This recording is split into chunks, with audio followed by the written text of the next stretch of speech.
Hi all, welcome to football arena. Brazilian super താരമായ Neymar ജൂനിയറെ കഴിഞ്ഞ തവണത്തെ ബ്രസീലിൻ്റെ സ്ക്വാഡിൽ കാർലോ ആഞ്ചലോട്ടി ഉൾപ്പെടുത്തിയില്ല എന്നുള്ളത് വലിയ രൂപത്തിൽ ചർച്ച ചെയ്യപ്പെട്ട ഒരു വിഷയമാണ്.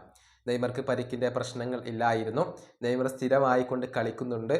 എന്നിട്ടും കാർലോ ആഞ്ചലോട്ടി എന്തുകൊണ്ട് അദ്ദേഹത്തെ ഉൾപ്പെടുത്തിയില്ല എന്നത് പല ബ്രസീലിയൻ ആരാധകരും ചർച്ച ചെയ്ത ഒരു കാര്യമാണ്. ടെക്നിക്കൽ കാരണങ്ങൾ കൊണ്ടാണ് കാർലോ ആഞ്ചലോട്ടി നെയ്മറെ മാറ്റി നിർത്തിയത്. ഇപ്പോഴും നെയ്മർ പൂർണ്ണ സജ്ജനായിട്ടില്ല എന്നാണ് ആഞ്ചലോട്ടിയും അദ്ദേഹത്തിൻ്റെ സംഘവും ഇപ്പോൾ വിശ്വസിക്കുന്നത്. ഏതായാലും കഴിഞ്ഞ ദിവസം ആഞ്ചലോട്ടി ഒരു അഭിമുഖം നൽകിയിരുന്നു. ഒരുപാട് കാര്യങ്ങളെക്കുറിച്ച് പരിശീലകൻ സംസാരിച്ചിട്ടുണ്ട്. അതിൽ അദ്ദേഹത്തോടൊരു ചോദ്യം ചോദിക്കുന്നുണ്ട്. അതായത് കരിയറിൽ ഇനി പരിശീലിപ്പിക്കാൻ ആഗ്രഹിക്കുന്ന താരങ്ങൾ ആരൊക്കെയാണ് എന്നായിരുന്നു ചോദ്യം.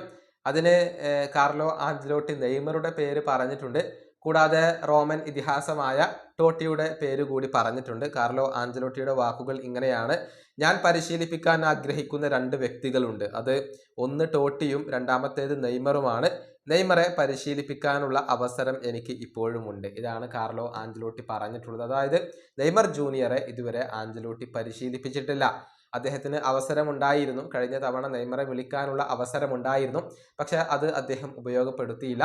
എന്നാൽ നെയ്മർ ജൂനിയറെ പരിശീലിപ്പിക്കണം എന്നുള്ളത് കാർലോ ആഞ്ചലോട്ടിയുടെ വലിയ ഒരു ആഗ്രഹമാണ്. അതിനുള്ള അവസരം തനിക്ക് മുന്നിലുണ്ട് എന്നാണ് ആഞ്ചലോട്ടി പറഞ്ഞിട്ടുള്ളത്. അതായത് ഭാവിയിൽ നെയ്മർ ജൂനിയറെ ബ്രസീലിൻ്റെ ടീമിൽ ഉൾപ്പെടുത്തും എന്ന ഒരു സൂചനയാണ് കാർലോ ആഞ്ചലോട്ടി നൽകിയിട്ടുള്ളത്. ഫുട്ബോൾ ലോകത്തെ ഒരുപാട് ഇതിഹാസങ്ങളെ പരിശീലിപ്പിച്ചിട്ടുള്ള ഒരു വ്യക്തിയാണ് ആഞ്ചലോട്ടി. ഈ വീഡിയോ അവസാനിപ്പിക്കുന്നു. അടുത്തൊരു വീഡിയോയിൽ കാണാം.